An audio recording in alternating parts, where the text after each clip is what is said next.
The concept of my lesson was classifying matter.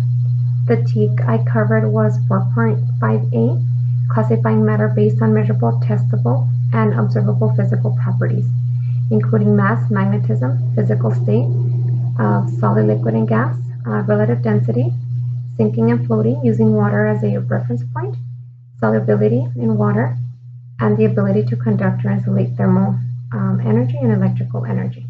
The reason why I decided to select this concept was because my student who is hard of hearing is very, very often pulled out of class for her SS class, for her SS classes, and usually she falls behind in science because that's one of the subjects, I guess, of less importance for the teachers. So I decided to do a lesson that had to do with science because I feel that science could be very, very visible, and also because the Science Star test is coming up in a couple of weeks. So I wanted to do it as a review and to see more or less where she was at.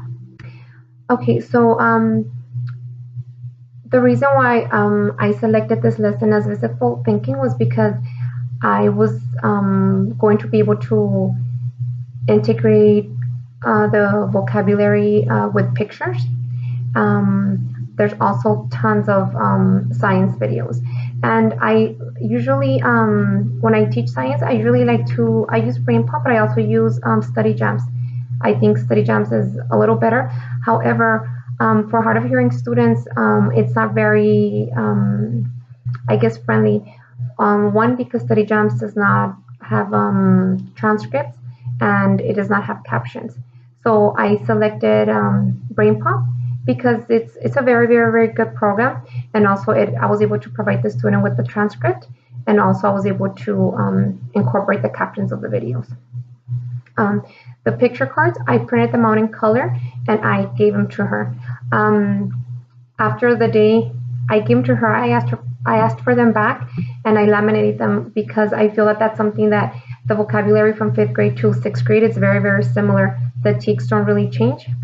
So I decided to pick them up, laminate them for her, and then give them back to her so she could use them next year or in the future. What really worked for me was all the visuals that I incorporated. I feel that science is everywhere and it's very, very simple for students. However, it's not that they don't know it, it's just that they don't know the vocabulary. And by having them copy down the definition does not explain to them what the definition is. So that's why I incorporate the video while I was stopping and making sure that I stopped and explained how the vocabulary word was involved in the video, and also the colorful pictures that were available in the picture cards. The one thing that I felt that didn't work with my lesson was the reading passage. The reason why I selected this reading passage was because it had the different reading levels, and every single reading, the different lexile reading levels, they all look the same. So I usually like to incorporate it for that reason. But in this particular lesson, the students lost interest. I think maybe a couple of the high students in the classroom seemed interested, but definitely when I worked in small group with my lower kids and with my student who was hard of hearing, they lost total interest in it. So next time I think I need to really research which passage to incorporate, because the text was really uninteresting to them. A very, very exciting thing that I got to experience while delivering the lesson was watching the kids do the hands-on experiment. They really, really, truly enjoyed it. And I would say that by far their favorite part was constructing the circuits. I think that many times the students don't get to do that. So in order for them to be able to test the insulators and the conductors, they had to be testing them with a circuit. So they really, really, really enjoyed that. And for some reason, even though this concept had been taught before, the students, I mean, they kept on explaining, insulation stops the flow of energy, and conductors allow energy to flow through. The students still did not comprehend, even though it's been taught before. But after they got to see it with the circuits, it made a complete difference. Another thing that I felt that they really enjoyed was doing the density. I know it's so simple of just putting the object in the water, but for them, it was very exciting, and I think it gave them a better understanding, and the visual and the hands-on allowed them to truly grasp the concept.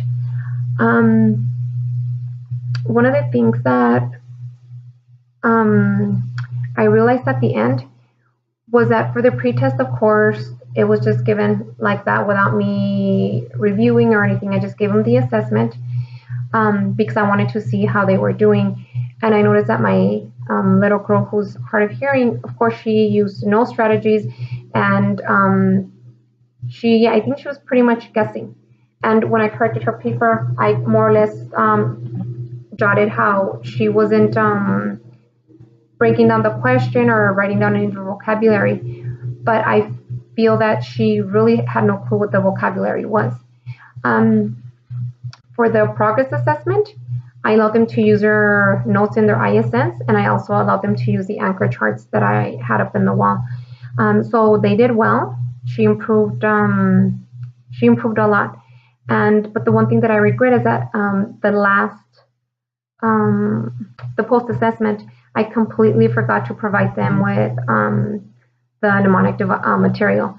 So she did very well. She passed, and I was able to see the progress. I was able to see her breaking down the question, writing everything, justifying every single answer choice.